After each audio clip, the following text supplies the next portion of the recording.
دغه مال او دغه اولاد یوازې د دنیوي ژوندانه یوه موقتي ښکلا ده. په اصل کې خو پایښت لرونکي نیکۍ ستا د رب په نزد د نتیجې په لحاظ سره ډېرې غوره دي او په همغو پورې ښې هیلې تړل کېدی شي.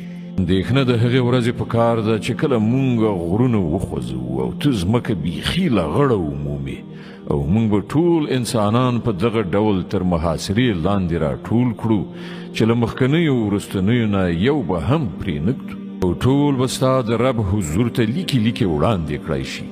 دا دی وګورئ راغلی که نه تاسې مونږ ته په همغه شان لکه چې مونږ تاسې لومړی ځل پیدا کړي وئ.